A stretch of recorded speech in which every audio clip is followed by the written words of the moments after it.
discurso do Lula hoje, ali na reunião que o Macron convocou, foi muito forte, né? Você escreveu sobre isso, inclusive está na manchete do Portal UOL. Nesse momento, dá um pouco as linhas gerais que você prospectou ali dessa fala importante, e acho que é uma novidade no cenário internacional, estou enganado? Certamente, Conde. Olha, vamos colocar aqui num contexto. Nós estamos falando de um evento que tinha o primeiro-ministro da China, tinha o chanceler alemão, basicamente os principais países africanos, né, África do Sul, inclusive. Então você tinha ali um grupo bastante importante. Não estava todo mundo, não é isso. Mas tinha um grupo bastante significativo, bastante importante. Portanto, a gente pode considerar que era assim um palco privilegiado, não era qualquer encontro. E aí o que faz o Lula hoje? Ele faz um discurso muito duro em relação aos países desenvolvidos, às potências, diz claramente que o FMI não funciona, que o Banco Mundial não atende os interesses, que a OMC acabou, ele coloca desse jeito, e deixa muito claro que, por exemplo, no que se refere ao Conselho de Segurança da ONU, ele não representa mais o que é a equação de poder do mundo. E é muito curioso, porque vocês estão vendo ele aí, ele deixa o discurso. Ele começa lendo, e é daquela velha tradição dele, ele não estava fazendo isso, pelo menos não em política internacional. No G7 ele leu o discurso, etc. Nesse aí ele começou lendo, pôs o discurso de lado e tocou, né, de ouvido. Ele falou assim, a gente ficou mexendo, eu fiquei mexendo nesse discurso, passei a noite mexendo, e não vou usar isso aqui. É basicamente isso, para o desespero dos diplomatas do Itamaraty. Mas é o que há. E o que, de fato, o que ele fez foi algo bastante, eu diria, forte. Em primeiro lugar, questionando, confrontando as potências, dizendo, olha só, gente, isso aqui não funciona mais. Quando é que vocês vão se dar conta que esse sistema já foi, que ele já é arcaico, que ele não atende mais aos interesses internacionais? Então, esse é um primeiro ponto bastante duro, bastante claro.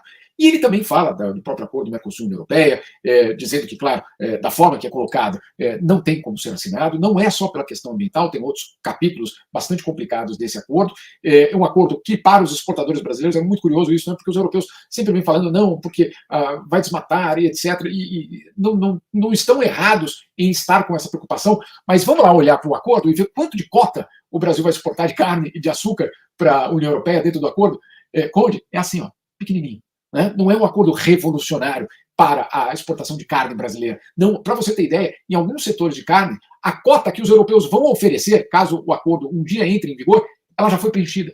Nós já exportamos a cota que vai ser dada no futuro. Ou seja, em termos de impacto, é muito pequeno para o escarcéu que os europeus estão fazendo. Basicamente, é essa situação. E, do outro lado, nós estamos abrindo o nosso mercado, de, por exemplo, de licitações públicas. O que é o mercado de licitação pública? É qualquer governo estadual, prefeitura, governo federal, que abra uma licitação de qualquer coisa, de lápis de escola a seringa de hospital. Tudo, né? Toda licitação pública. Abrir para as empresas europeias. Sabe quanto vale o mercado de licitações públicas no Brasil por ano? 150 bilhões de dólares. 150 bilhões de dólares. Então, assim, não tem comparação entre o que o Brasil vai abrir para os europeus e a cota que nós ganhamos para exportar carne e açúcar para a União Europeia. Não há um equilíbrio. Então, é disso que basicamente ele está dizendo. Também tem um outro aspecto até de forma, os europeus falaram que são nossos parceiros estratégicos, mas ir lá e fazer pressão, etc. Então, tem essa questão. Resumindo aqui a história, o discurso do Lula é importante, muito importante, porque ele bota basicamente o Brasil numa inserção, querendo ter uma inserção diferente no mundo, e dizendo basicamente, o meu mandato será o de rever essa estrutura de poder no mundo.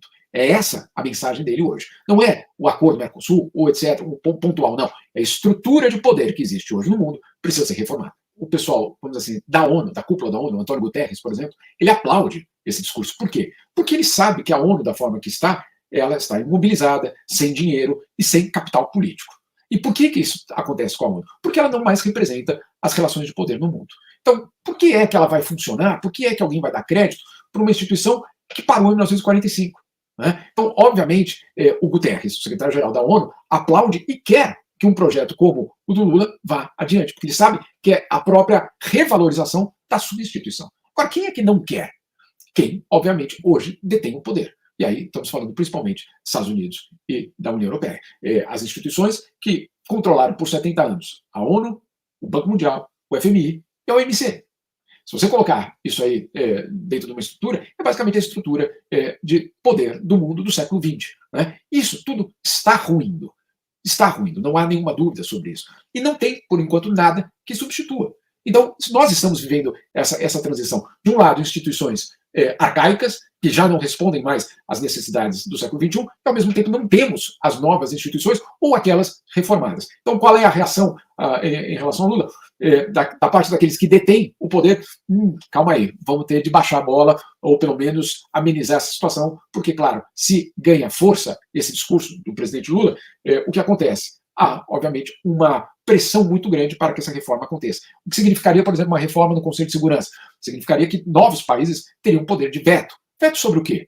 Sanções. Veto sobre o quê? Sobre invasões. E aí, nós estamos falando da Rússia na Ucrânia? Sim, mas como o Lula falou ontem, dos Estados Unidos no Iraque, da França na Líbia e tantas outras daquelas potências.